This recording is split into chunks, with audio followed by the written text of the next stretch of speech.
Welcome to the God 20 video. Well, how time flies when you're not having fun. Come a long way. To set the theme for this video, which is going to be pretty much a recap and a reflection on the first 20 in the series, I just want to read out a comment from a listener who sent this in the other week because I think it sets the tone nicely. He said, I can't wrap my head around how anyone could not be deeply passionate about the nature of consciousness, reality, and the bigger questions of who and where we truly are, how we got here, and what comes after this experience. To stop at a religious or scientific belief system and never look any further feels limiting. This should be at the very forefront of life itself. The question that every single human being carries within them, whether they realize it or not. And when you look around in society and you see people whose first concern is what team their football crowd is playing this weekend, or what they're going to have for tea tonight, or what they need to get from Lidl when they do the shopping, it really beggars belief that people don't consider these bigger questions, rather bigger, about what this life is in the first place, who we are, what we're doing here. And I think that's going to set the tone for the discussion I have today. Now, I've got a guest with me for the ride, and there are very few people I feel I can reach out to who are kind of aligned with my current viewpoint on things. Very, very few, which is why I don't tend to have guests on this series. There are people that ask these big questions, but I'm not necessarily aligned with their conclusions on it. And really, I just want to have discussions that advance some of the perspectives that I've presented over the course of the previous 20 videos. So I've got with me today my good friend Nathan Lucius. Welcome along, brother. Hello, mate. You all right? Well, that question's banned. Remember, we Wait, don't we don't do that one. it's the one question that we both say to people, never ask us that question. Yeah, I always seem to do it with you for some reason. It's like you're the exception to the rule of the exception to the rules. It's weird. It's bizarre. Well, it just shows So, how we're conditioned in society to ask that question. It's just such a natural thing. We've done it all just a our bit. lives. You meet somebody, it's like, "How are you?" And first of all, if they're not doing too well and they say, "Oh, terrible, I've had this problem and this has been going on this week," most people aren't particularly interested in that kind Yeah. of answer. They want to hear you say, "Oh, I'm doing fine." And if you're not doing fine, sometimes you feel like lying and saying, "Yeah, yeah, I'm fine." And what's the point of that then if you've just lied to your friend, you know? So, well, I'm a bit weird. I mean, as you and your listeners who've heard me before probably guessed, because whenever somebody does ask me that question, I'll tell them the truth, and they wish they'd never asked. So I mean, I could do the whole, yeah, I'm fine, it's great, all's wonderful, but I'm also of the opinion that if you're going to ask somebody a question, at least be ready for the answer. I mean, That's right. so So you better uh, mean the question. yeah. So as for how are we? Well, we're Uh, here. We're here, yeah. I mean, how good can we be living in a dystopia? I mean, it's a bit toxic at the minute, isn't it? Really, life and existence, reality. So, yeah, it's challenging. It is a So, bit of a challenge. And towards the end of this, as is customary with these videos, I'm going to read out some feedback, some comments that people oh, have that'd be left good. under the Yeah, YouTube videos. And I'm getting some really great feedback these days. And this is a good reflection on how far this series has come, because I know that you'll well remember when I put out my first video in I January of do. 2024, Yeah. I titled it, Is God Really Good? Yep. And it was a deliberately provocative title, to be fair. And it did trigger quite a few people. I got a lot of uh, mail feedback that was quite negative and not supportive, shall we say. And certain people just seemed to find it outrageous and blasphemous and a form of heresy that I'd even asked the question. Yeah. But I think I raised some valid points. And it was all questions, to be fair. I wasn't claiming to have the answers about anything. And so for the first couple of videos, a lot of pissed off people were getting in touch with me and they were calling me all kinds of names, accusing me of being a Satanist or whatever. Kind of used to that. But I Yeah. noticed that by the time I was maybe 7 or 8 videos in, the tone of the feedback was starting to change and I was starting to get a lot more support. And we're now at 20, or the last one was 19. And I would say 90% of the feedback I get now is supportive. And it's people who are aligned with my perspectives and my points of view. And they're coming with some really great comments of their own, which I read out in the feedback section. And so many people are saying this is great that we've all kind of found each other and we can have these kinds of discussions, because prior to uh, this year, there wasn't really anyone you could talk to about this stuff. But it seems more and more people Yeah. are starting to ask these questions, and more people are looking at the evidence around them and using a scientific method of truth discernment and coming to similar conclusions to each other. So Yeah. that's a notable shift over the course of the past 20 months or so. Well, okay. First of all, I mean, well done. I mean, so this is like a not an anniversary video, but it's like a Hallmark video, maybe 20 episodes. That kind of thing. I mean, it's not a party really, Oh, but come on, it could be party. Well, it's the anyway, closest we get to a party. but I don't know. I mean, I think you've done well to I mean, you've two series on the go. Maybe well, you've got a few more depending on what time of year it is, I guess. But well done on that. But for people's reactions to the video, and for people's reactions to, let's say, the anti-God rhetoric. So I don't even think it's fair to say anti-God, because I'm not anti-God. I'm not, I'm not pro-evil or anything like that, and you're not either. So it's not like we're saying this because we want to attack God or we want to attack goodness. I think it's just a lot of people are conditioned. Well, we know a lot of people are conditioned, right? And part of the conditioning is religion. Religion has done a massive amount of mind control and behavioral modification over the years, I would say, since day one. So I think since civilization formed, we've been under heavy mind control by people who wish to keep us under the thumb, keep us in a state of fear, so that we are easier to manipulate and fall in line with their agendas, right? So religion to me is the primary way of doing that. If you can get somebody's primal fear, which is what happens to us after death, why are we here, what happens if we don't align ourselves with government or state, or what happens if we go against the priest or the priestess that's running the temple, then if they can get people in that state of mind control, and it is mind control, and you can control their behaviors, you can then create the laws based on the back of that.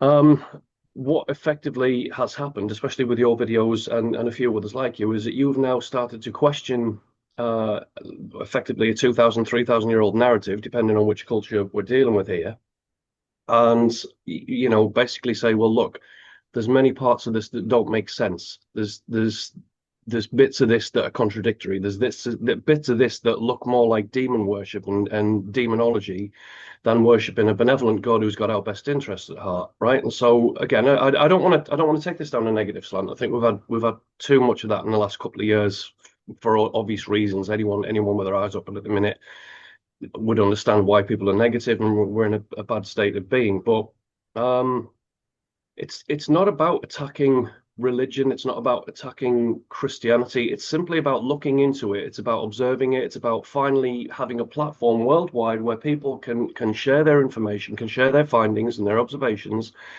And more information is getting out there. We're becoming more and more familiar with Christianity, especially. I mean, it's a massive subject on things like YouTube. I mean, you can find lots of for and against. You can find lots of critics on there, lots of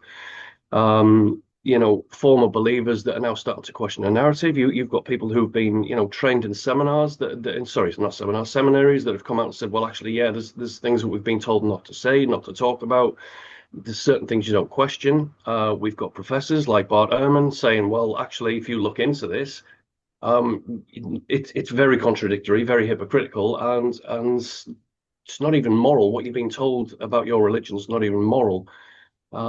So in a long-winded way of answering the question there, Mark, I think what you've done as well as everyone else is you've had the courage to question that, to observe it, to use your own critical thinking and say, well, hang on a minute, what we've been told since childhood, since I mean, I used to go to church and I used to go to a religious school where they we'd have assembly every day and prayers and hymns and all the rest of it. That's indoctrination too. All we've done now is use the information that's available to us and the networks that we've been able to build online to say, well, hang on, that's not true, or there's a little bit of a problem with this. And so I applaud anyone for doing that, and I applaud you for doing that, because I think it's a necessary step forward. Does that answer your question a bit? Yeah, well, I hope so. these aren't comfortable subjects, obviously, and Mm, it's caused me a fair bit of disturbance and a few yeah, sleepless nights looking into this stuff. But in correspondence that I've had with people who've seen the videos, we're kind of in agreement that it is worth investing the time to study these subjects in these lifetimes, because maybe arming ourselves with this knowledge and this wisdom is the key to getting out of here. And those of us that don't Yeah. like this place and don't particularly want to have to come back or just want to get out of it, Right. for us, that kind of information, if it's valid, is like gold. Because I'll take any method of getting out of this bloody madhouse and never having to come back. And I think we need to make a distinction here also, just to pick up on something you said there, that Mm. when I talk about the God of this realm, I'm Yeah. not talking about the original generative creative force in nature. Exactly. I agree with Clearly, that. clearly something created us. Yes. Uh, According to the Gnostic viewpoint, which I'm very much aligned with. I Yeah. don't claim to be a Gnostic because I don't adhere to religious systems per se, but I think they had a pretty good appreciation of the dynamics that go on in this realm. And according to them, we are what they described as divine sparks. So we're individuated aspects of the original creative force, or Yeah. individuated units of God, if you like, the real God. The gods of the Old Testament in the Bible, for example, and most other religious texts, is what they refer to as the demiurge or Yaldabaoth is Yes. the name they put on it. Yeah. And this is not a god, it's a usurper, it's an intruder, a pretender, it's a demon, basically. It's a extremely flawed, arrogant, violent, psychopathic monstrosity and Yes. abomination of creation. And this entity is what we've been entrained to look up to and praise and revere as a god. That's the God I'm opposed to.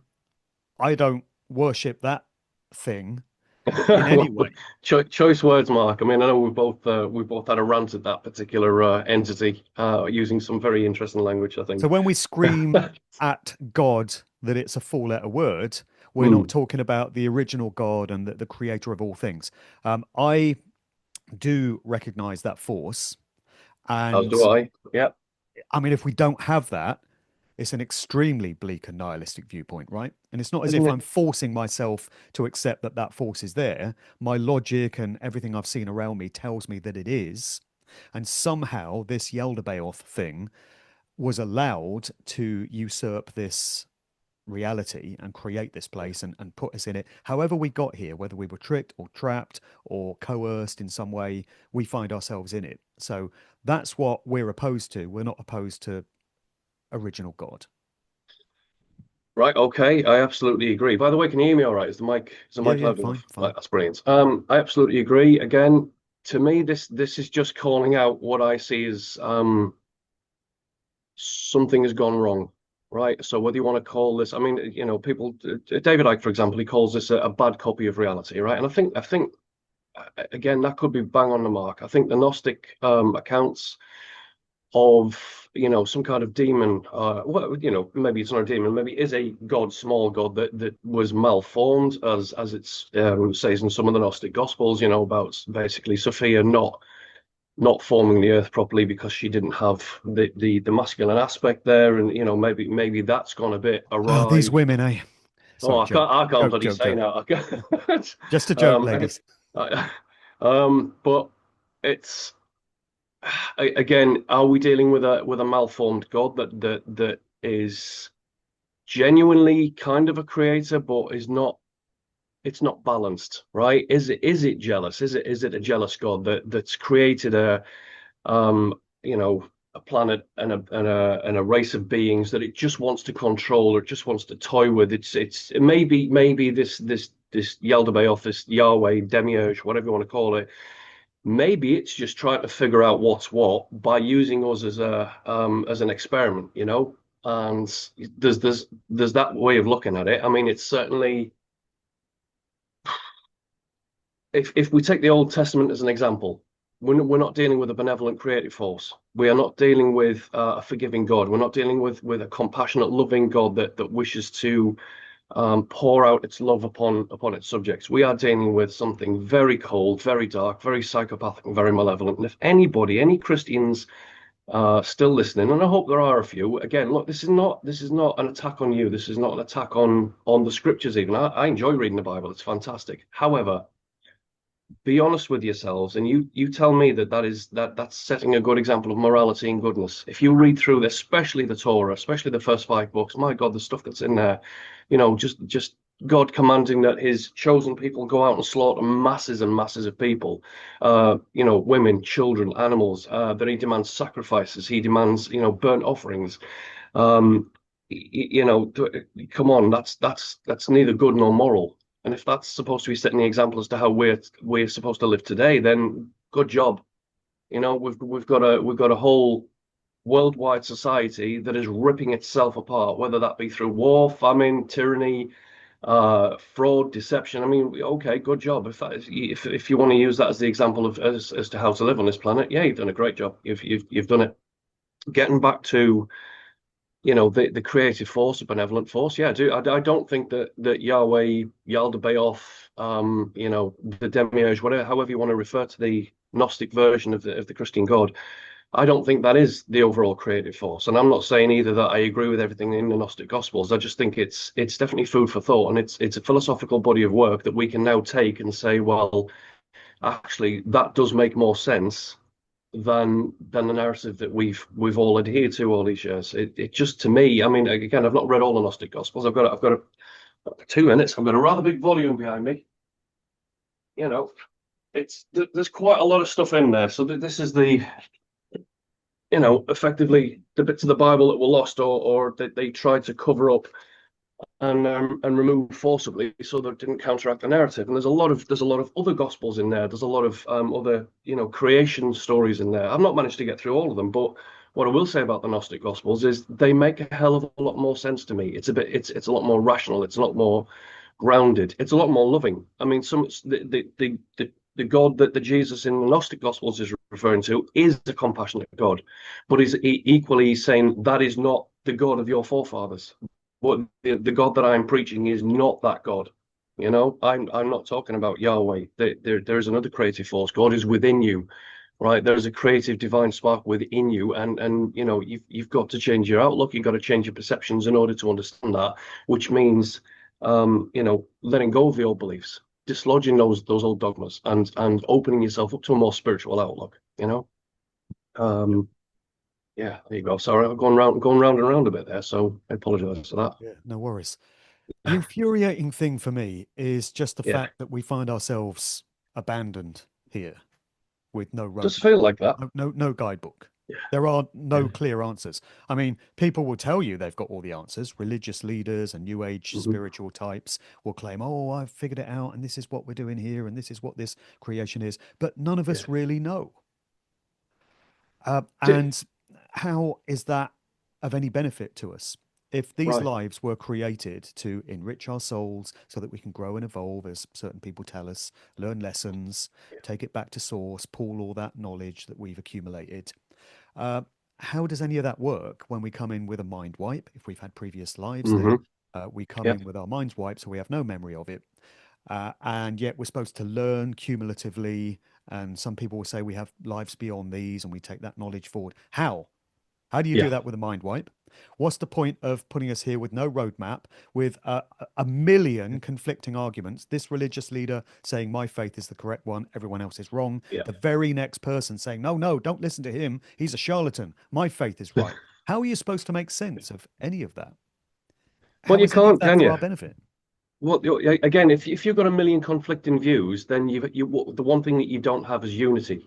You haven't got cohesion, right? Mm. So I mean, the word religion means to bind back, right? To rebind. As Mark Passio would say, it's to hold you back from progress, right? It's to hold your mind in a vice-like grip, to stop you from having a healthy outlook at the rest of the world and genuinely questioning everything and seeing from a spiritual philosophical standpoint what you can make of the world. But we're taught by religion, by churches, by all these dogmatic systems of belief. No, you must believe what we tell you.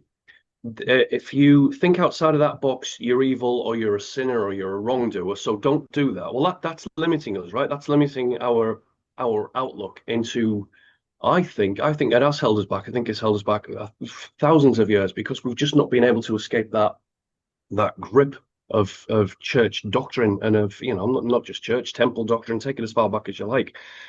Um, I think you and I have mentioned like holographic theory, matrix theory on many occasions, as to just trying to understand what this place is, because again, it doesn't make sense to me. There are anomalies here. I mean, deja vu for one. How do you explain that if it's not a matrix? How that's just one of many things for me. But if if we're supposed to learn from this, if we're supposed to be good moral people of upstanding character, if we're supposed to have peace on the earth, then exactly what you said there. Why bring us in with a mind wipe?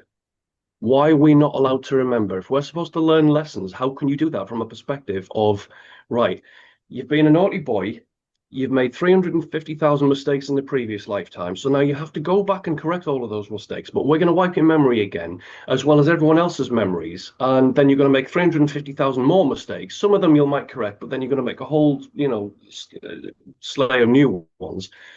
That doesn't make sense to me either. I know Christians don't necessarily go for the whole karmic consequences of reincarnation. That's fine, even though some versions of the older Christianity and Gnostics do have a karmic reincarnation belief in certain ways. But yeah, it doesn't make sense to me that. To me, and again, look, I'll try and put a positive on this as well, because I don't want to leave people feeling all down and depressed. I mean, we've had 5 years of that worldwide. I don't think we need any more. But a lot of people are suffering. All right, a lot of people don't know what they're doing anymore. A lot of people haven't got direction or purpose anymore. They are walking around aimlessly now, unhappy, poor. Well, not everyone's poor, but struggling with family, struggling with money, struggling with health.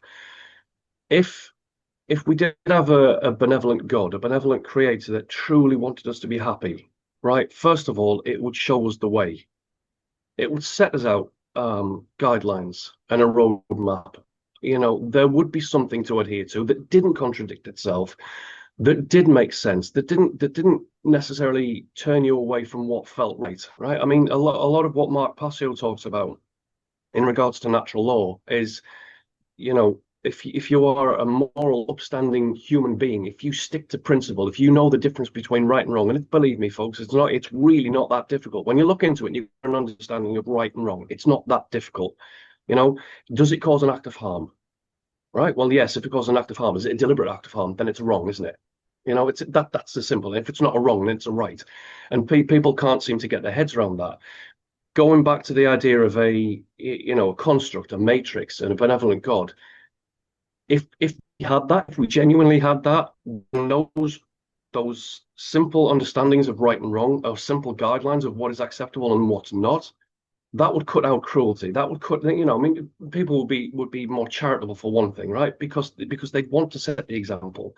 I just think at the minute humanity's gone massively, massively astray, and I don't necessarily think we can blame God for that. I mean, God, the creative force. This is the work of deceptive men. This is the work of tyrants and kings that wanted to usurp the world, and have done it.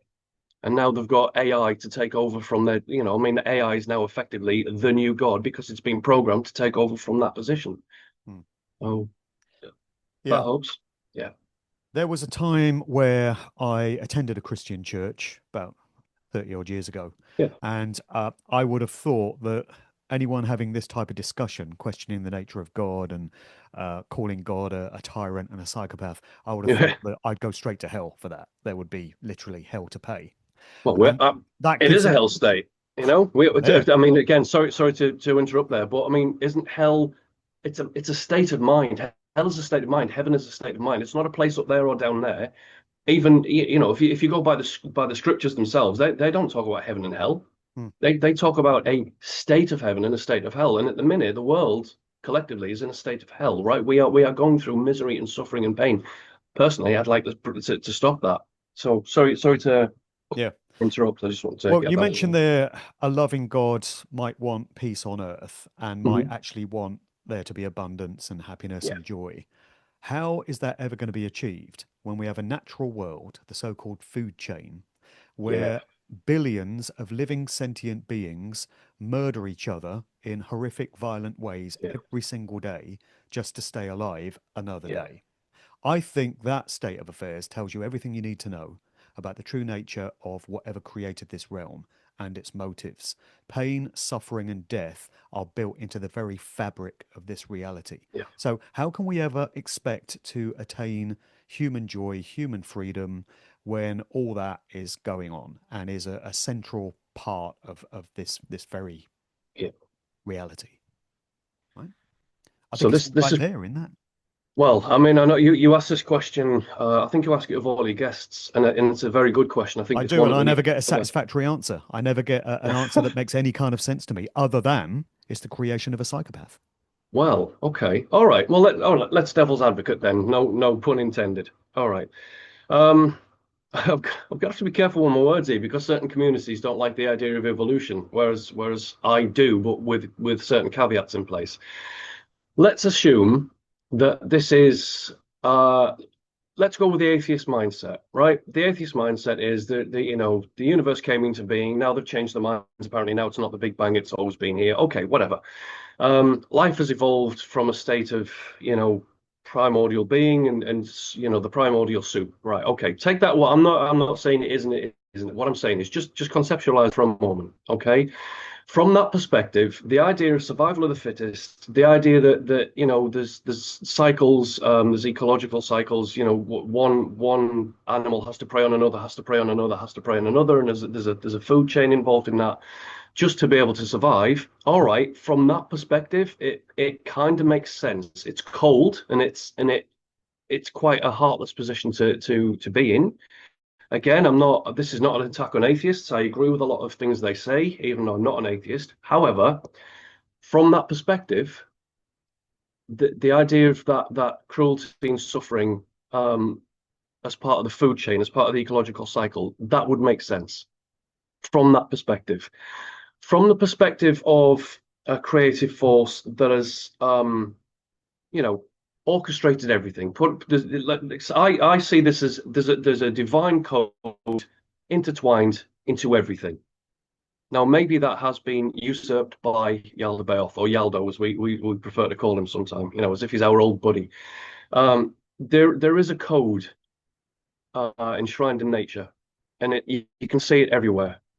And unfortunately, that does it's like a necessary system of suffering.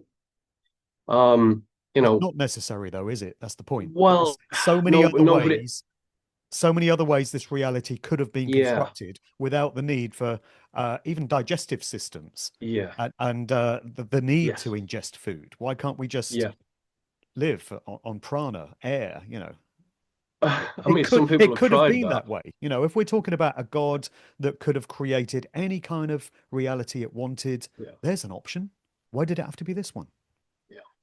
I mean, right, okay. Take the idea of balance. I mean, I know that we've both questioned this, and in terms of the karmic balance, and there's a dark and a light, and there's a cosmic balance. I genuinely think there is, just maybe not the one that we want at the minute. So I'm going somewhere with this. Bear with me.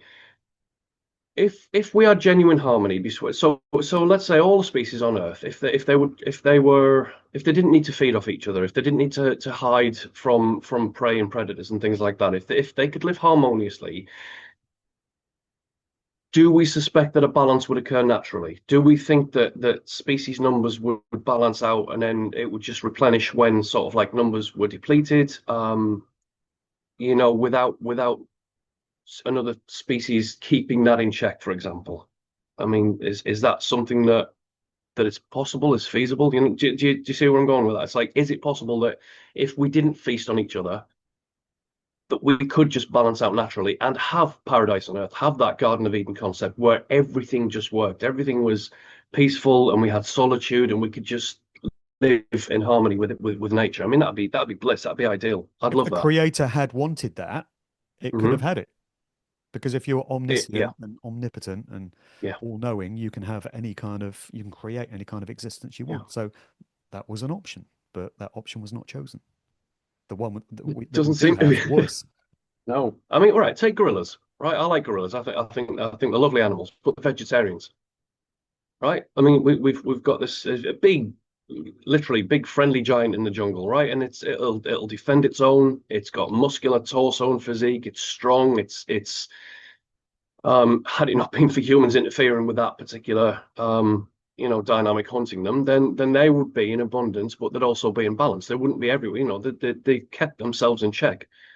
The flora and fauna in the rainforest has kept itself in check largely. I mean, does it need all these predators necessarily? Why is it that one of the greatest predators on Earth, a gorilla, is a vegetarian, and yet it it survives well enough without having to, you know, take down the species lower in the food chain? Does that, Plus we could elephants. I do think that. elephants are vegetarians. Elephants as well. So is that not a lesson to be learned from that? So we've got two giants in the natural order, two giants, and both of them vegetarian. Both of them don't feel the need to to go and feast on and digest other animal species to promulgate themselves, to push themselves further up the food chain. I don't know. Again, is this part of a divine, well, I'll say divine code from a demiurge? Is it some malevolent encoding? Again, I'm not claiming to know all the answers here. I like to philosophize. I like to ask these questions. And like yourself, I've been attacked for simply asking questions. I've been attacked for pointing things out in scripture that, I've had Christians come to me and saying, yeah, well, it's that way. And I've pointed out, well, no, it's not. It doesn't even say that. You've just cherry picked it, or your preacher has given you a certain narrative and you believe that bit because you haven't balanced it out with the bits they're not telling you. So again, with the idea that life is suffering, I think the Buddhists got that one nailed. I mean, they called that one very early out, didn't they? Life is suffering. They've got the Eightfold Noble Path, and even that discloses morality and stuff like that. I don't think there is a satisfactory answer to your question, is what I'm saying. Hmm. Again, in a very long-winded way, the answer as to why is there suffering in the ecological cycles? My best answer to that, and again, it's not the one that you like, is that it's part of an evolutionary cycle. And again, I look at evolution. I still think that evolution works well with the divine code. It still works well with the creator. I just look at that differently. So people take that as you will. I'm not meaning to offend. I know that goes against the grain, but there are other ways of looking at things that, there are other ways of looking at this. Do I like it? Do I like that suffering? No, I'd much prefer the whole paradise concept where everything is in balance and harmony. We don't have to. I mean, can you imagine if we didn't have to eat? Can you imagine the I do think about that. all? Yeah. Well, yeah. I mean, right. Okay, free up time. I mean, okay, where you're going to get your nutrients from, where you're going to get your rest from. Okay, I get that. I understand it's food is fuel and we need exercise for growth. Right, I get that. But let's say that there's another way of obtaining that. Let's say that was just built into us from day one, right? And we didn't need food. We could be much more productive. And yet let's apply that to the rest of the animal kingdom. If they didn't need to do that either, then there'd be no need for predators and prey, would there? Right. There's no need for that. And if I may be crude for a moment, I asked, what's the point of a digestive system? Also, what's the point of needing to excrete waste? It's disgusting. Animals feed on each other. It is, I know. The bodies of these animals, the corpses, go through Yeah. a digestive system and then they get shat out at the other end. Yeah. And that's a pretty unpleasant Dire. end to that creature's life. And we take in Yeah. food and we have to go to the toilet and it's disgusting, it's horrible, it's unsanitary. Why is it necessary? It was never Right. necessary. I mean, it's messy as well. I mean, What kind of all-knowing, all-loving, all-seeing, benevolent entity would design a human body that is prone to disease? It ages, Yeah. it withers away and decays and dies eventually, and you have to go through all the trauma of that, watching your loved ones waste away before it happens to Yeah. you. And having to go to the toilet every day. None of this was necessary. None of it.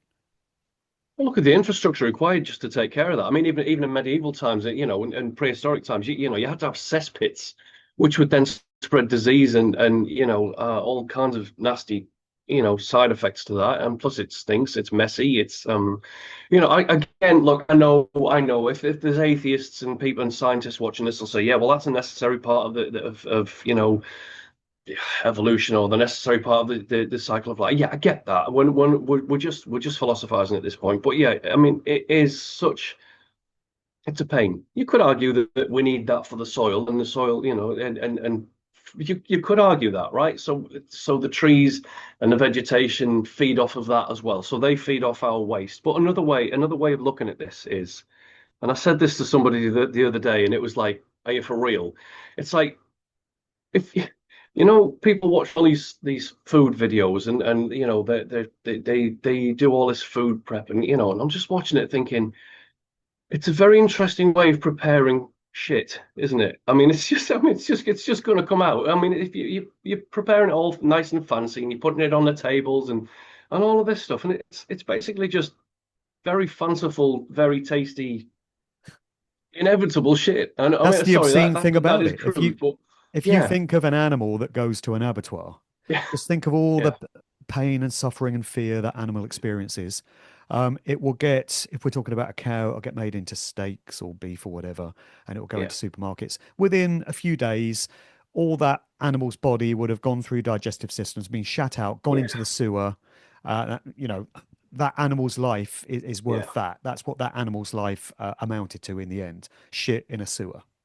yeah.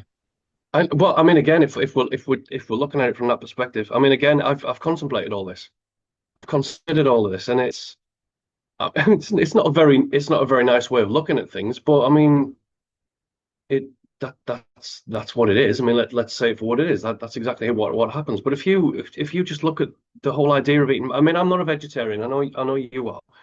I think you're vegan. Are you still vegan, or is it just vegetarian at the minute? Lapsed vegan.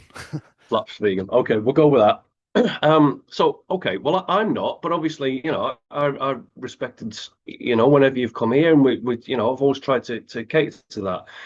I don't like consuming animals. I don't like the idea that we butcher these animals, we portion them up, and then we present them and we flame grill them, or we put them in flavorings and stuff like that. I mean, it's butchery. I mean, it's a horrible concept if you think about it. When you go into a restaurant, or we are literally parceling off bits of animal. If if you look at that for what it is, you're effectively murdering en masse constantly, just to keep a species um, economically satisfied, and satisfied in their bellies. And I don't know, there's something doesn't add up. And yet there's studies that have been done with vegans and vegetarians, which says that certain people who are vegan and vegetarian, they're getting ill because they're not acquiring the nutrients from meat. Again, this is not me saying this. I'm just saying that there have been studies done where certain people, certain body types, have found it necessary to have meat. Now, some people can do without that, but it seems cruel that we have to then butcher animals in order for our very own survival. I mean, it's not a very kind Hmm, way of living, is it? Not kind I at feel all. like I'm prattling on at this point, but I think you get That's my not point kind at there. all. And people do seem to have different body types. And there's a well-worn phrase which goes, one man's meat is another man's poison. And Right. it seems to be Right. saying that no two people are alike in terms of what Yeah. they need and what they like and the way they operate. Yeah. So I've been vegetarian for 35 years Wow. Okay. with no, 37 years. It's 37 years now Hmm. with no health problems whatsoever. I did go vegan for about 7 or 8 years. I've slipped a little bit on that, but I didn't experience any problems at all. However, I know other people who claim that they've gone on a vegan diet and they've Hmm. got extremely ill, and the only way Yeah. they could nurse themselves back to health is by going back on meat. So, what's that all about? It I seems mean, that there's not a hard and fast rule that applies to everyone. We have different body types, different yeah. digestive systems, different metabolisms. I mean, Makes no there's sense. the concept of different. Well, you just said it there, that different body types require different, diets. I mean, certain people can thrive on white meat, whereas to other people that can have a detrimental effect. Certain people thrive better on red meat, then it can make them feel energetic. Now, again, that doesn't apply to everyone. Some vegetarians and vegans thrive. I went through a period in my, I'm going to call it early awakening. If I don't like that word, as anybody who's familiar with me would know, I don't like the word awakening, but in those early stages, I cut down on a lot of things. You know, I went the healthy route, and one of the things I did through the week was to cut out all meat. So if I prepared myself a meal, it would be um vegetarian, not vegan, but it'd be vegetarian. And one of the things I noticed from that is my energy levels went through the roof. I felt more alive. I felt more energetic. I felt there was just more vitality there. There was more vibrancy to it. And then if I but equally, if I go out at the weekends to have a meal out and I ate meat, I'd feel sluggish. I'd feel it would I hate to sound like a new ager, but it would bring my vibration down, right? It would bring that, it would slow me down. And I'm thinking, well, okay, maybe there is something to vegetarianism. If it gives you that level of energy, you know, then why not? But again, if it makes some people ill, maybe look into it, maybe find out what your blood type is and your body type is, and see if you're compatible with that kind of diet. One thing I don't agree with is when you get the meat eaters arguing with the vegetarians, saying, "Oh, well, you're not going to get your protein if you don't eat your meat." Well, that's bollocks, isn't it? You've got beans and pulses, you've got certain fruits and vegetables that are full of protein. I mean, broccoli's full of protein, so that argument's thrown out straight away. You know. Well, you've touched on something there. Meat Oh, eaters clearly don't want to give up their eating habits. right. They like eating meat. Hmm. So they will justify it in any way they can to Yeah. continue doing what they do because they don't want to have to change. And I think it's the same thing with these God questions. Yeah. It's very Absolutely. uncomfortable for people to even entertain the idea that this place was created by not a loving, benevolent Yeah. God, but a malevolent one. And it was created for suffering and all the rest of it. That's a Yeah. horrific prospect for many people to entertain. So they come up with all kinds of ways of avoiding that question. They hide behind religious systems, they hide behind New Age spiritual belief systems. Yeah. They do all kinds of mental gymnastics and dancing around to avoid having to face up to this very awkward question. Yeah. Just a bit.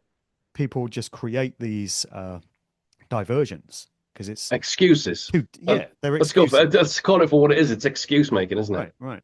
Yeah. Can I bring something else up then? It ties into all this. I've been doing a lot of research. So I'm in the process of updating my existing book and writing a new one that goes with it. And a lot of what the subject area is basically psychology and morality largely. All right. And I've been looking at people's behaviors, especially in the last 3 or 4 years. There has been a massive change in people's behaviors, especially within, and you're gonna have to forgive me for saying this, the truth movement, which is neither dealing with the truth or moving at the minute. So, but anyway, I wanted to see what's holding us back. I want to see what's causing the social problems that we're having. Why is it that the social engineers have now got us in a grip, right? They are controlling our thoughts, our actions, and our behaviors. So I wanted to see what the cause of that was.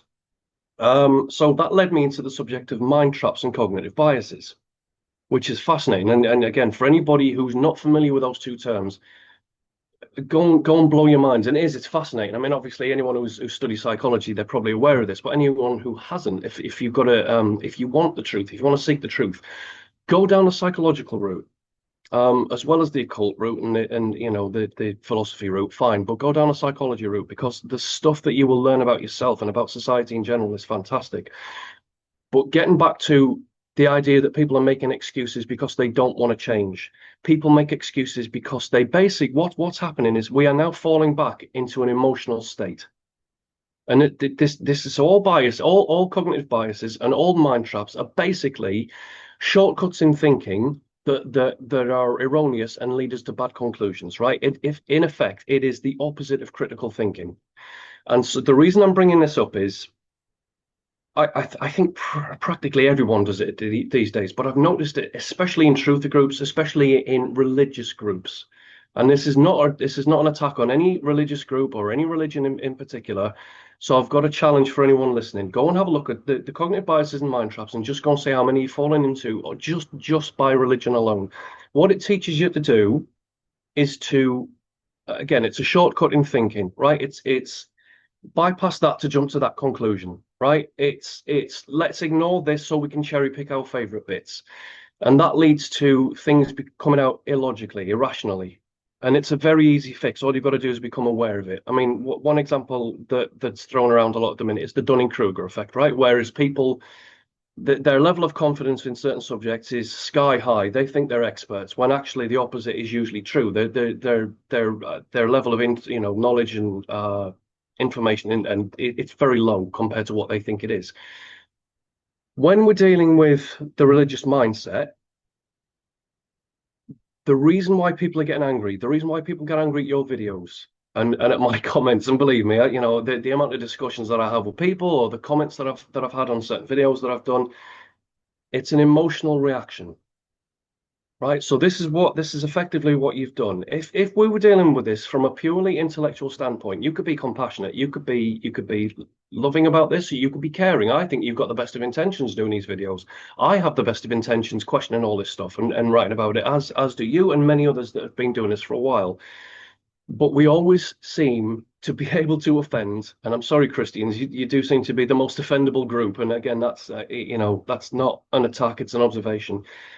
Christians are very, very offendable.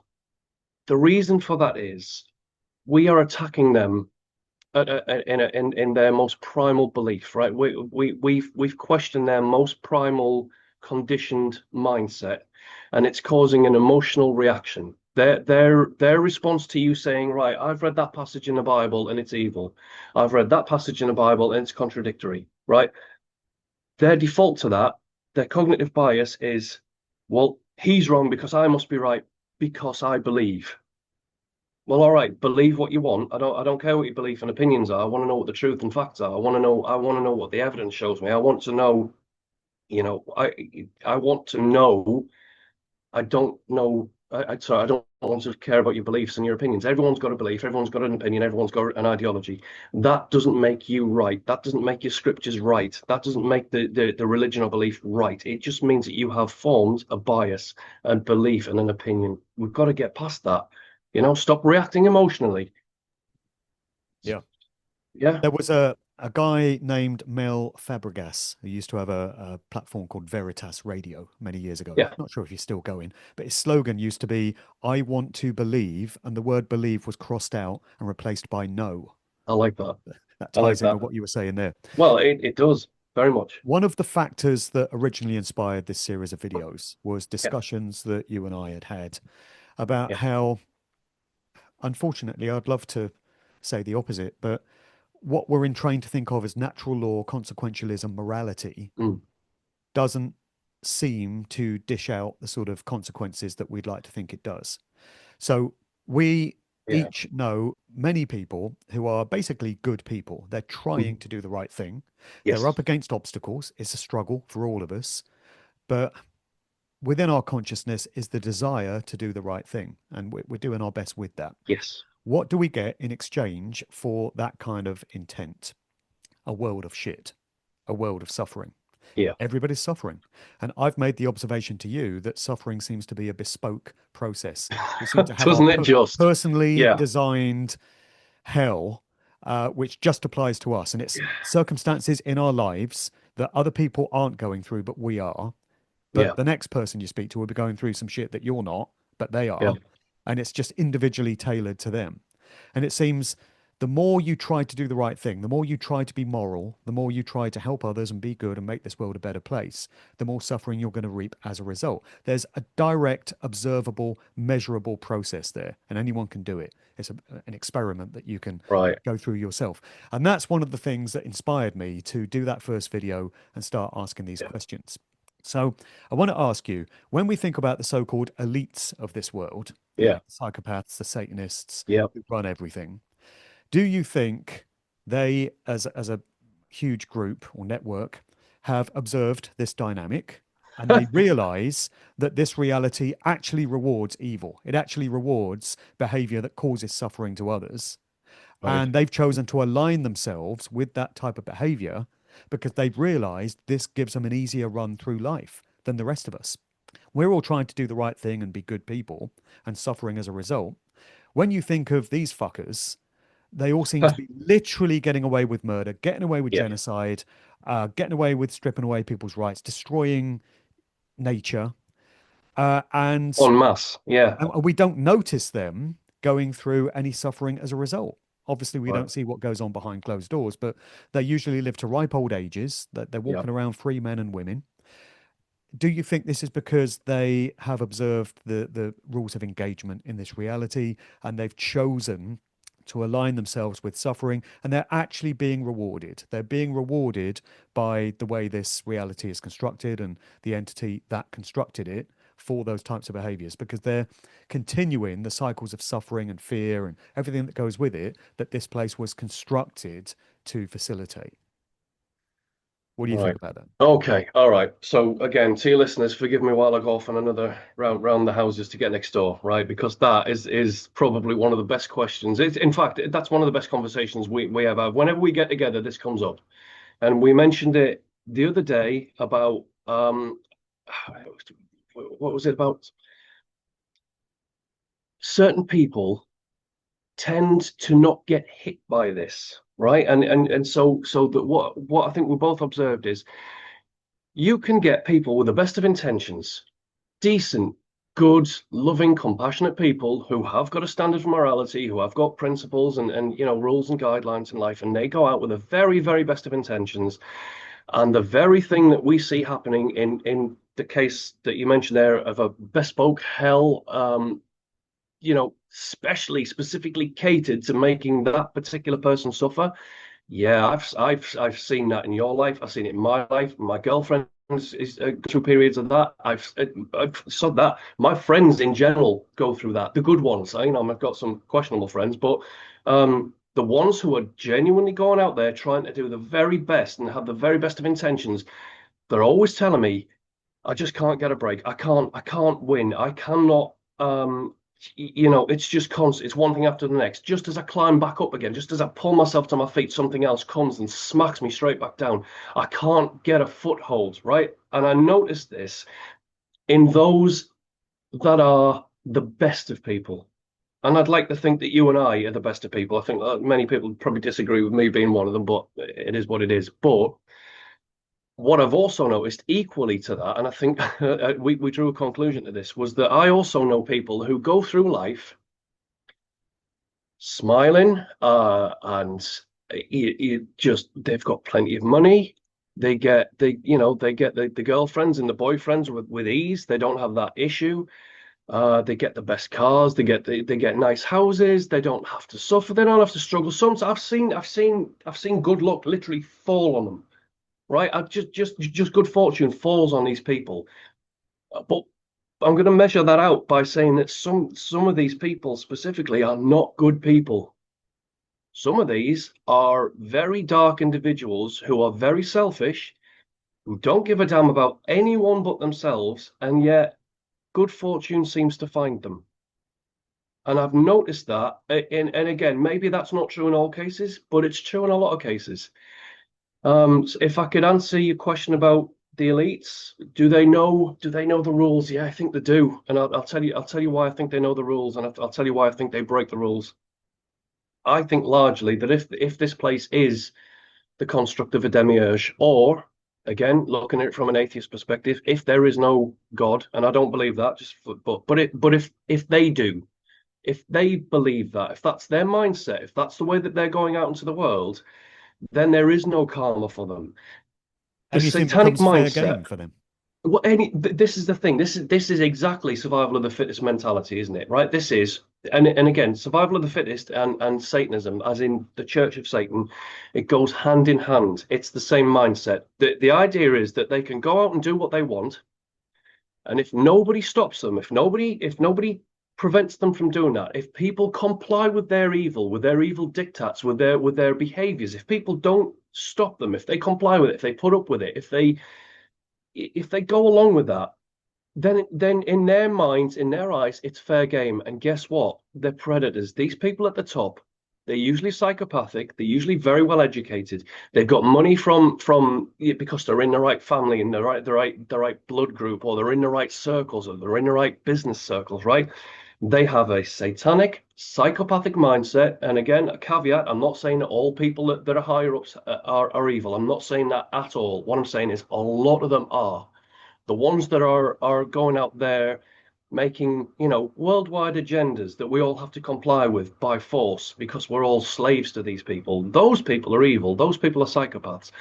And these are the very same people that I think have been well trained in the occult, well trained in psychology, well trained in religion, in politics, education, economics, sciences. They've had the full array. They've had the best education going.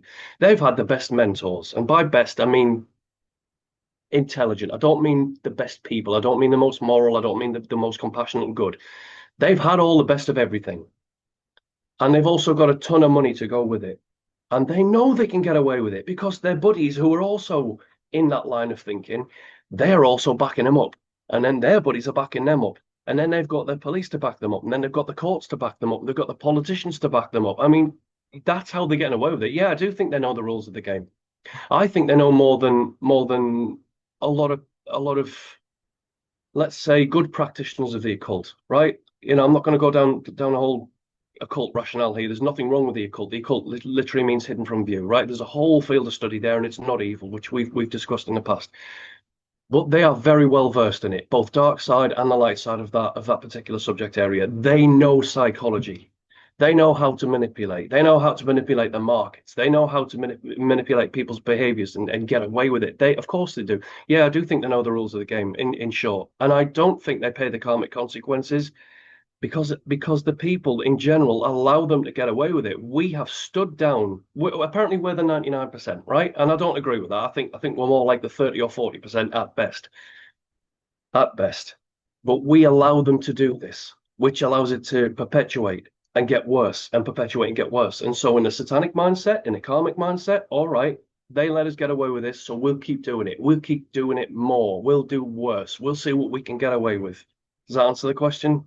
Do you think it actually can be fixed? Because the title of one of my videos in Yeah. this series was "It's broke and it can't be fixed." Right. So if this realm is facilitated to reward evil and Hmm. oppressive behaviors towards Yeah. others, human slavery, and it's not that the rules of the game, the computer code, has Hmm. not been written to facilitate freedom and joy and Right. happiness. Can we actually win? That might sound like a very defeatist attitude, but think about it. If we're dealing with a reality which has been scripted and written Hmm. and coded in that way, Yeah. then maybe we can't actually throw off evil and live freely. We don't know how long this earth has been around, but it's a fucking long time. Oh, And I we're agree not with that. aware of any point in known human history where there's been freedom and abundance all over Yeah. the world. There's always war, there's always oppression, there's always poverty. Yeah. And it seems to be written into the very fabric of this reality that that has to be the case. So it makes me wonder, can it actually be fixed? I'm not saying we shouldn't Right. Okay. try, we should try, Yes. but I'm Yeah. wondering if we're just bashing our heads ultimately against a proverbial brick wall. Right. Am I all right? Are you all right for me to go off another Well, you may as speedy well. That's rant? what we're here for. Right. Okay. Right. Short answer is yes, I do think it can be fixed, and I think it can be fixed very easily, with a caveat. So let me go off on my tangent. Right.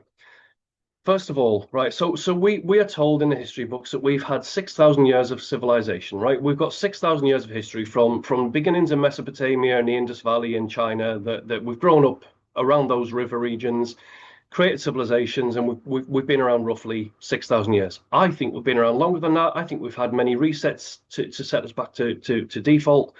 However, let's assume that that's true. And again, I'm not saying it is or it isn't. I don't know everything. Sorry, folks. I know I know we get accused of either knowing everything or knowing nothing, but that's not it's not true in either case. But throughout that 6,000 years of history, in all regions of the world, what have we got? Suffering, misery, wars. My God, the wars are non-stop, right? We've got economic suffering, we've got health suffering, we've got barbarism, we've got I can't say certain words on YouTube, so but violations. Let's go for that. Let's go for violations, theft, fraud, deception, right? These are all causes and consequences of suffering. These are all society wide, and we can date this back right to day one, where we are told that the first cities cropped up in the river valleys. Okay, so ever since that.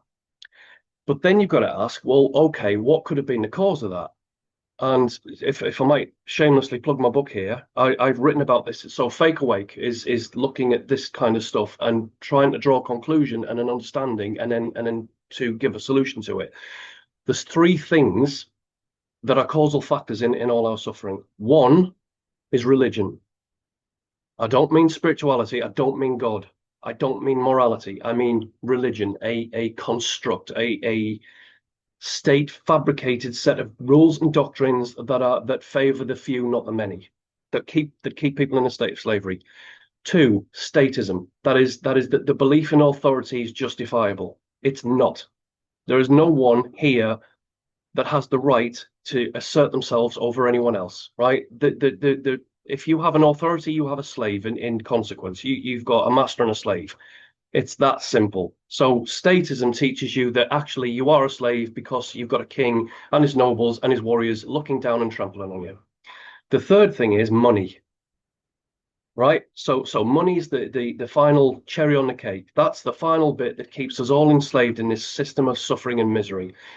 It keeps us in, lack. We are constantly wanting, and if we're constantly wanting, then we've got this drive to constantly want more, right? We strive to always get out of that poverty trap.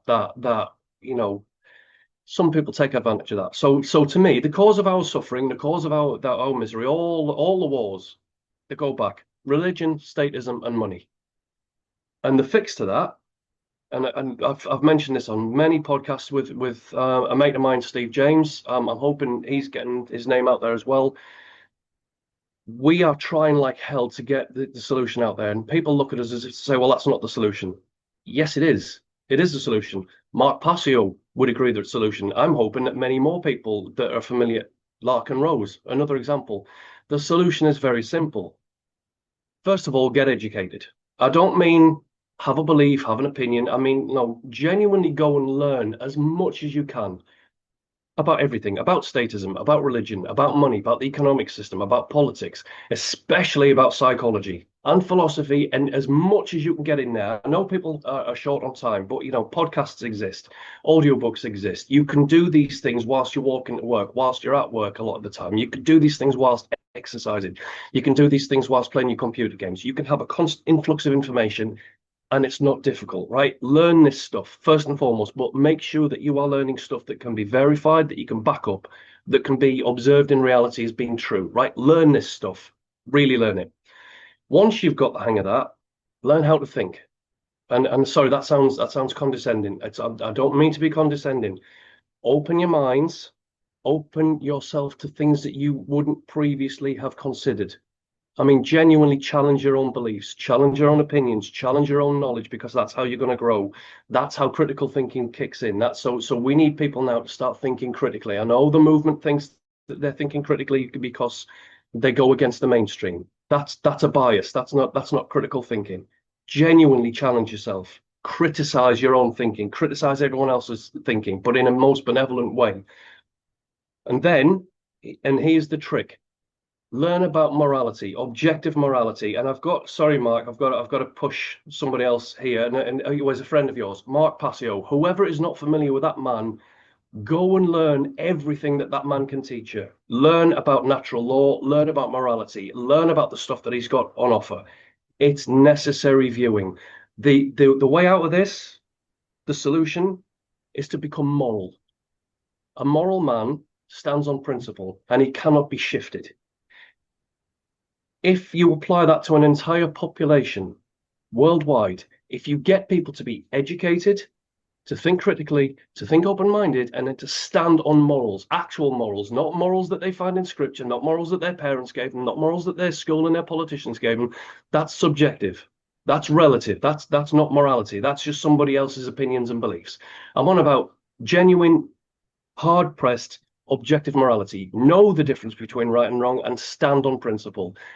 Sorry, Mark, just 2 minutes, right? Sorry, I don't mean to cut you off. If we did that, if that spread, if people refused to comply with tyranny, if they did what was right because it was right, and because it was necessary to do that, yeah, you'd see the elite start backing down. You would see the agenda start to crumble. You would see a genuine turn to a spiritual God, not a scripture-based demonic entity that people have used for their own purposes and advantages. That's the solution. Now ask me if people are going to do that, because I'm not convinced they will, but that is the solution, and it will lead to freedom, and freedom will lead you to happiness, and it will lead to largely an end of suffering and misery. I'm not saying it'll cut out all disease, but if we genuinely have good education and good morals, then we will genuinely have a better health system. We will genuinely have better education systems, better systems of buying and exchanging goods and taking care of the planet. We'll have that by default, but you've got to correct your morality. In order to correct your morality, you've got to correct your education. In order to correct your education, you've got to think critically and open-minded. You've got to challenge your own beliefs and opinions. Otherwise, we're going to get nowhere. We're just going to turn on each other and we're going to go off on 1,000,000,000 different tangents. We're not going to have any unity. We're not going to have any cohesion. We're done for. We can't allow that to happen. And we're there now. We're in an Orwellian society. We've got to stop this now. There's a solution. As far as I'm concerned, that's a solution. Sorry for the rant. Up until recent times, I would have Yeah. been 100% on board with that. Yeah. That was my way of thinking for many, many years. Yeah. But I am seeing things differently now. And just to pick up on something that Mark Passio has often observed, and I've found a lot of value in his work as you Yeah. have, Yeah. Absolutely. he's often cited the example of when the American people threw off the oppressive yoke of the British Crown and won Yeah. back their independence. And he said that he's pointed out that it was only a very brief period of true freedom. It only Yeah. lasted for a few years before the Yeah. control system regained its hold on Americans through Freemasonry and Yeah. various other systems, and the people started to get enslaved through financial systems and everything else. Yeah. So the observation is that freedom is only very short lived. Now, what you've just outlined there as a hypothetical scenario, I truly, Yeah. Yeah. honestly wish that we could achieve that. Yeah. But I wonder if we ever did, and we probably won't if we're honest, if we ever did, would that also be a short lived experience? And would the way this realm Right. is constructed to facilitate all the suffering and the fear and stuff simply rearrange itself to eradicate that freedom and we would Right. end up where we started? I don't know how much freedom we might have, a few months, a Yeah. few years, but I personally feel that this realm, the coding of it would Yes. rearrange itself and we'd be plunged right back where we were eventually. It would not be long lasting freedom. It would not be a persistent solution. And again, it's not me saying that we shouldn't try. Of course, we should try. Yep. But I wonder whether it would ultimately be an exercise in futility. All right. Again, sorry if I seem as if I'm preachy. I certainly understand that. I understand exactly where you're coming from because I've looked at this from that perspective, and it's not a very nice outlook. But if you like, right, myself, like you, like many of the other people that we know, going back to the analogy that every time you get up, something comes and knocks you back down. Right, we've experienced that. It feels very personal. It feels very specific. Right, we've Well, the had that. American Revolution is like a collective version of that process. It happened to a Right, whole community of people. Same right. process. So what we're saying, and again, if we look at the other observation that bad things happen to good people and good things happen to bad people, let's take that back into the scenario as well. What I'm advocating for here is that we all become good, decent people who know the difference between right and wrong, who are properly educated and can think critically. The idea is that we are good people, right? And so what you're saying is that the encoding to this matrix, this world, this universe, is that if we were to do that en masse, then the proverbial shovel from above is going to come and smack us all down, and that might be the case. That might be the case. Um, and I can't answer that. I can't say that's not the case or that is the case. I don't know. I suspect there's always going to be something to come and challenge us, right? So even if we did do that, even if we did manage to throw off the yoke of tyranny and achieve that and come together in unity and cohesion and give it a damn good shot, there's always, if we look at psychopathy, there's always going to be a small percentage of the population that's just born that way, right? They are born manipulators. They are cold and ruthless, not necessarily evil, not necessarily bad people. I'm not saying that all psychopaths are bad. What I'm saying is that there's always going to be that element in society. And that element in society is always going to try and find the other elements in society that will back it up, that will be subservient to that, because they want control, they want power, they want authority, and they want to assert their dominance. They are the supreme alpha. They're the apex predators, except, they don't care. That's the issue here. So if we can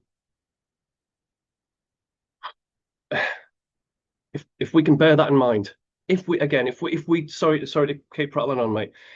If we did manage it, I suspect there would be a challenge to it. There's always going to be a challenge to it. But if we could maintain our morality, if we could maintain our critical thinking and our, correct education, are we all right? Are we good? Yeah. If we could do that whilst being aware that there's always going to be an element of sabotage, an element that's going to try and undermine us, then at least we'd be aware. We'd have that. Obviously, if there's something a bit more divine going on, if there's something, natural disasters, you can't really hold that as to blame for punishing good people, if that makes sense. Acts of God, don't you know? Acts of God. And again, if this is a realm that's controlled by a malevolent entity, a demon, a demiurge, and again, I'm not saying it is, I'm not saying it isn't. And what I'm saying is, it definitely feels as if you're right. Right? I can say that from a personal perspective. It feels like what you're saying is right. That's why I resonate with your videos. I often find myself watching your videos, just nodding to everything you're saying. It's like, yep, yep, yep, yep, yep, all of that. Well, a lot of But people are equally, telling me that now, which is very yeah, gratifying. A lot of people are finding value in these messages because so good. few people are prepared to discuss these things and even ask the questions. So at this point, I'd like to read out some of this feedback that I get. So Yeah, this is please, like yeah, a let's go for it. addition Let's for go all for these that. videos. Yeah. So I've got a few messages here that are quite bleak. So we'll get those out of the way let's first, get let's and do then we'll them move first. on to a bit more hopeful stuff. So there's this guy who's been messaging me by email, and I don't tend to use names because people don't Yeah, necessarily like that's their fair names being enough. put out. Yeah. But this guy corresponds with me regularly. And he recently wrote, when you become fully aware and awake to the unbearable level and extent of the distortion, perversion, evil, and all the hellish suffering, torture, abuse, trauma, monstrous cruelty, atrocities, including the massacre of innocents, there is no explanation that could ever justify it or make it acceptable. This world and cosmos shouldn't have existed whatsoever. It has to collapse and burn down for good. Cheerful fellow. But I totally get where he's coming from. Well, There's a guy, I'll just read out these as yeah, well. yeah, of course, There's a yeah. guy on YouTube whose channel I found. He goes by the name of Mark Mund Spilly. So it's MarcMundSpilli. And I've found a lot of value in his videos. He does monologues. He doesn't appear in vision, it's just audio only. Yeah. And he crops up with some comments. So he said, life is torture, but it seems that is only truly evident to very few minds who can honestly comprehend it without self deception and mental anesthesia. Every pain, every suffering, every problem, it's all been repeating for thousands of years without fail, dealing with these fucking torture devices known as the flesh body. Most ignore it, shrug it off with the cliche, that's just life. No, that's not going to cut it. Absolutely unacceptable. No one willingly puts up with torture for a single 5 minutes, let alone for decades, and then be expected to keep putting up with it to the very bitter end. It's equally grotesquely absurd. Life is not good, not a gift, not the creation of a good, loving God. And those who choose to self exit do so understandably. Fuck this place. That's how I feel about it all. Reply to that, somebody called Triumvirat 000 said, exactly. Life is not a gift. It is a grotesque sentence carried out in slow motion. This guy can write, I tell you. A biological torture chamber on repeat, dressed up with fake smiles and hollow distractions so the prisoners don't claw the walls too soon. Every cycle of pain, every humiliation, every decay of the flesh is not an accident. Flesh is the perfect shackle. It rots, it bleeds, it starves, Yeah. it ages, and yet it traps consciousness long enough to drain it dry.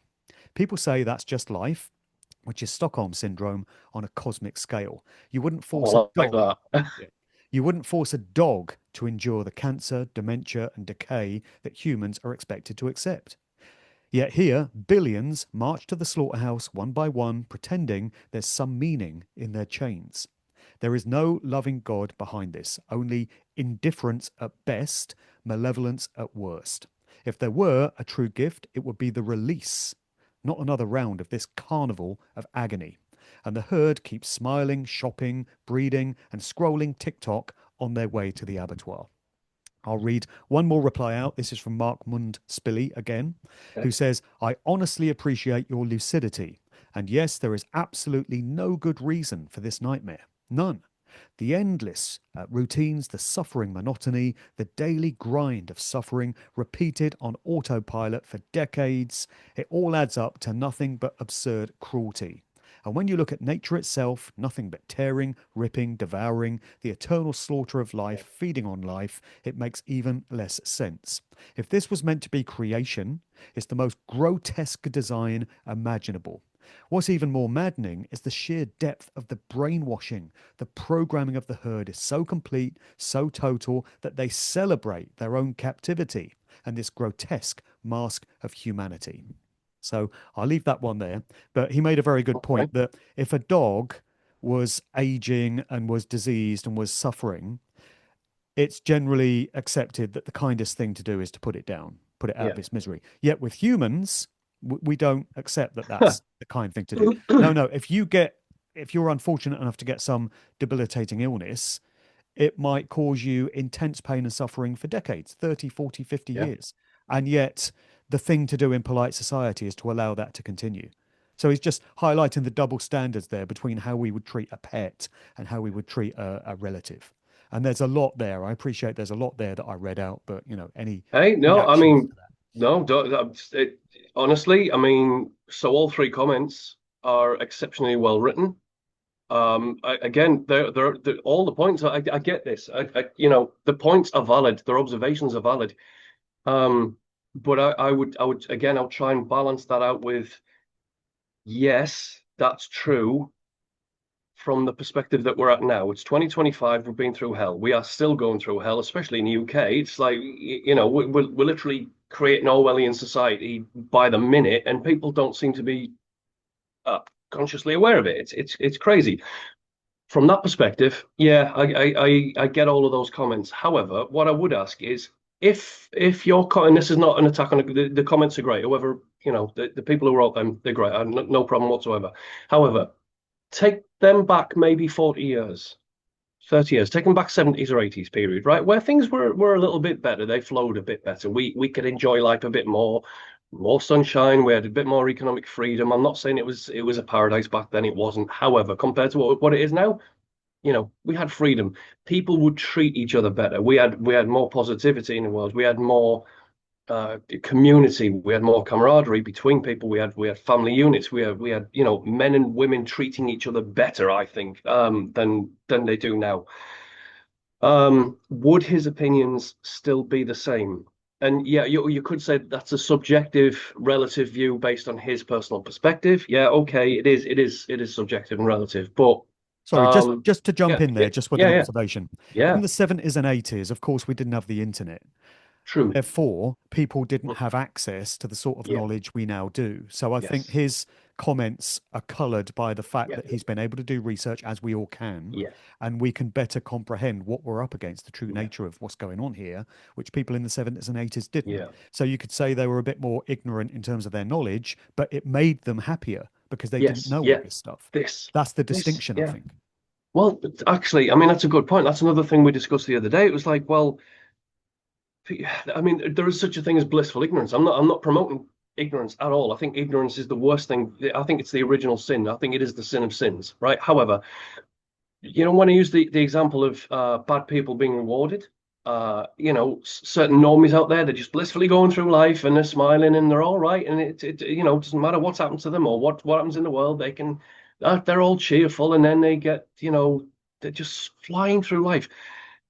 That's that's blissful ignorance being rewarded. I mean, so from that perspective, yeah, I mean, it does seem that ignorance is blissful because you don't have to deal with the pain of understanding and knowing what's going on. You don't have to deal with trying to figure out why the world is evil because you're not aware of it fully. You're not in that state of mind. And so the internet, if you look at it, it's a double-edged sword. Yeah, one, it's brought us together in one way, and it's certainly allowed us to get information out there to understand a lot. I mean, the daily influx of information that I have, it's a constant flow. I've always got information going in, and I love that. Sometimes it can get a bit heavy. Sometimes but mostly I'm learning constantly. It's just a constant stream of. It's good. They're trying to stop that. They're trying to censor that. So if we look at the internet for the good things, information and being able to communicate like we are doing, and for the yeah, that's fantastic. The downside of it is it's one hell of a tool for programming and conditioning us. It's entrapped us. That's why they call it a web. That's why it's a net, right? It's a world wide web. They've trapped us. Things like social media, you want to, you want to talk about the devil? Look at social media, right? I mean, talk about selfishness and self-righteousness and self-serving satanic mindsets. If I could take anything away from the internet, it would be things like TikTok. I'm not saying I would stop people's ability to communicate and join groups and so I'm not about that. But things like Facebook and TikTok, wow, they've made narcissists out of existing. I mean, they've taken a whole population of normal people and turned them into robotic, hive-minded narcs. I mean, it's horrible, TikToxic. right? It's Oh, awful. that's brilliant. You need to copyright that. TikToks, I love it. TikToxic. That's great. That's great. That's the downside of the internet. That's the downside of technology. I think this whole smart agenda, the is an acronym. I think I'm saying that correctly anyway. I think it's an acronym, SMART, right? The whole technocratic infrastructure, the towers, and I won't go into wording for obvious reasons, your smartphones, your TVs, your laptops, all of this infrastructure, all of this technological infrastructure, I think number one, it's watching us. I think it's been watching us for a very long time. I think it's listening to us. I think it's recording us. I think it's sticking all of everybody's conversations, internet searches, behaviors, patterns, interests, all of that. It's collating it and it's sticking it in a database somewhere. And the AI is being programmed now to filter through that and to manipulate us through that. I genuinely think that's what's happening here. I think this is why people are now turning on each other. I think this is why we've got a lack of critical thinking. I think social media and the smart grid has massive amounts of blame for that particular outcome. And I think that is also dragging us down into a negative outlook, into a negative perception, because it's bombarding us constantly, right? We are constantly being hammered by darkness, by negativity, by evil, by suffering, by doom mongering, and people are doing this themselves. I know I've got plenty of friends who sit on the phone all day, doom, doom, doom, doom, doom, doom, and then they're depressed. Well, of course you're depressed. Put your phone down. Go out there and walk in the streets. Go and have a walk. Go and meet somebody and have a discussion with them. Connect again. If you're just going to sit there and remind yourself as to how bad things are, guess what? You're going to get depressed. You're going to get anxious, and life's not going to be very pretty. Stop Lose the it. doom scrolling. Doom scrolling. Yeah, TikToxic, mate. I love that. It's great. I do. I love Yeah, I like doom scrolling. That's, that. don't know where that came from. Right, so I've got some more comments here, and I'm going to Please, yeah. finish Let's go finish for it. on this. Yeah, So this is yeah. somebody else. This is a guy that I correspond with on Facebook, and he's got a bit of a more positive slant on things, I guess. So he says it's not really a soul trap; it's more of a soul trick. A trap would mean we're powerless victims locked up against our will. A trick is different. It's all about illusion, distraction, and misdirection. Like a magician's sleight of hand, it only works if we don't see through it. Once awareness cuts through the trick, the game is over. Subliminals are a good example. The subconscious mind always picks them up, but the conscious mind doesn't, and that gap is where the trick slips in. The second your conscious awareness catches it, the illusion falls apart. Reality works the same way. Nothing's truly trapping us. It only seems that way when we don't notice. Awareness is the light that exposes the trick. The subconscious already knows, but the real shift comes when the conscious awareness sees it too. When they align, the spell is broken. And this is what I talk about when I Okay. expose hand signals and these methods of communication that these occultists use and subliminals and music videos and things like that. So, one final comment from this same guy. If this really is a simulation, then people assume there must be a prime reality sitting behind it.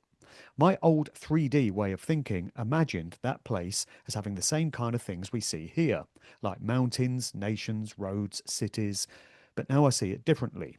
The original field isn't another version of Earth. It's infinite awareness itself, boundless, borderless, with no countries, no maps, no division.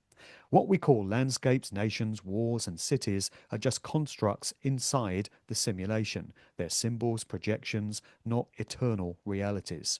It could be like logging into a VR game. You put on the headset, and suddenly there are mountains, roads, and conflicts. But none of that actually exists in the living room you're sitting in. The prime reality isn't full of copies of game levels. It's the awareness of the player who exists beyond them all. So this Earth isn't mirrored somewhere else. It's a copy illusion that only exists inside the simulation. In truth, we're infinite awareness, and outside of this game, those constructs don't even exist. So I think if there's a Yeah. positive slant to be putting on all this stuff that we talk about, that's probably it. And I'm always happy to end on some vaguely uplifting Yay. outlooks. So I'm quite aligned with that. And I'm also aligned with the idea that though it can be bleak and dispiriting to look at all this information, perhaps it's the key to us getting out of here. Perhaps becoming Yep. aware, becoming informed, becoming wise to the way the game is played is going to be our ticket out of here, because we're going to use that wisdom and that knowledge that we've accumulated during these bleak times as our way out Yeah. when that opportunity comes. So that's my final two penneth there. Can I comment on that last video that I mean it's effectively the virtual reality. So I mean I've said to a lot of people that I go for matrix theory or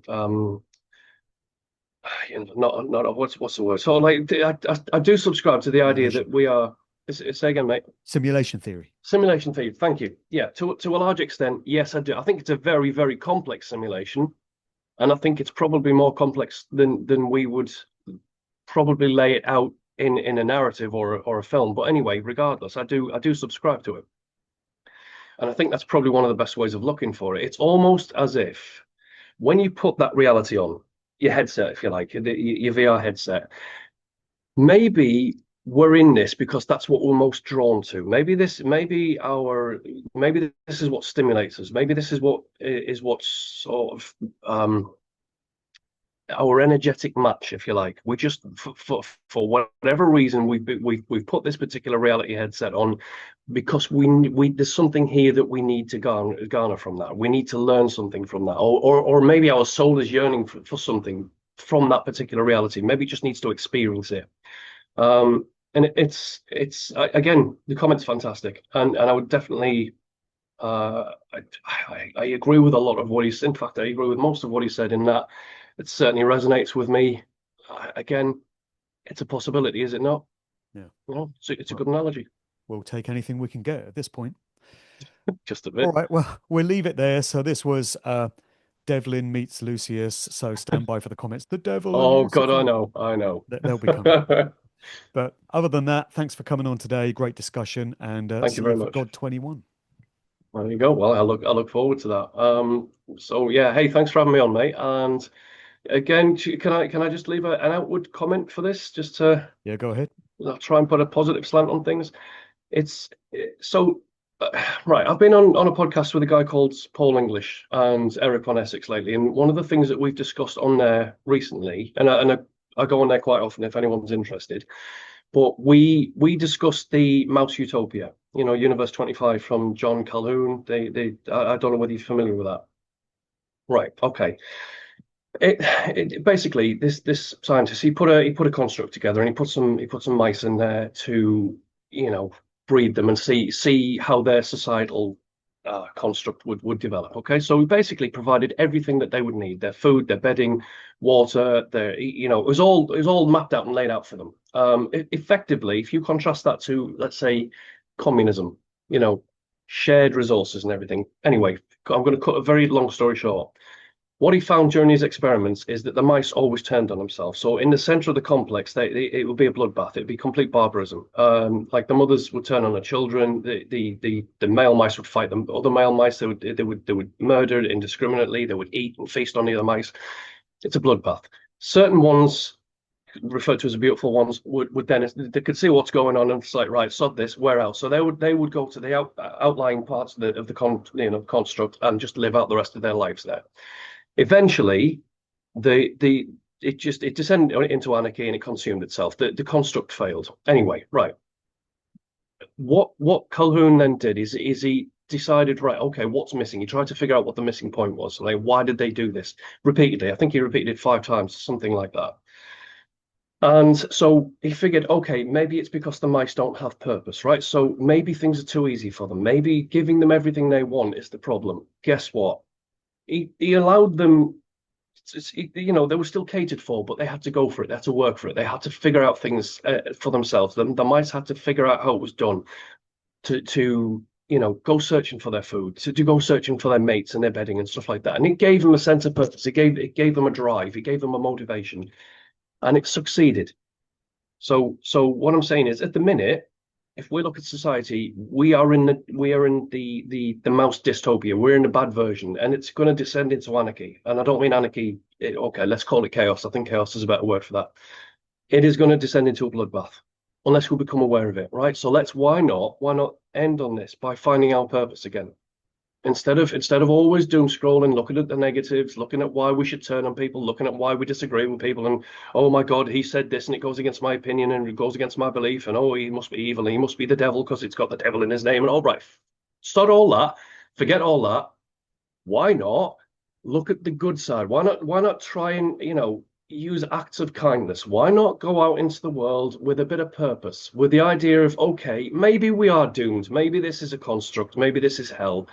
Does that mean that we can't try and improve it? Even if we fail, should we not try and go out there and say, okay, well, regardless, I am still a decent person. I'm just still a decent human being. Just because the world's descending into chaos doesn't mean I have to follow suit. So what I would ask you listeners is, especially those who are offended, ask yourself why you. I'm not. It's not an attack. Ask yourself why are you getting offended at things? Why are you getting offended if you hear people like Mark having a look at your religion and saying it doesn't make sense? Why are you getting offended at certain comments on the internet? Ask yourself that. It's an emotional reaction because you're not thinking critically. And I'm not. That again. I'm not saying you're never thinking critically. I'm saying there is a psychological field of study which suggests that actually, if you're emotionally reactive, your critical function is it's dormant. Try and change your perspective. Go out there, and as much and as difficult as it is right now, don't comply with evil and do what you can to put a bit of good in the world. Try and get purpose back. Try and spread that purpose. Please try and spread a little bit of hope instead of doom scrolling. If that thing in your hand is dragging you down, put it down. Put it down. Limit your time in it. There you go. So apart from that, thank you for listening to my prattlings and rants, and it's been a real pleasure to come on with you, Mark.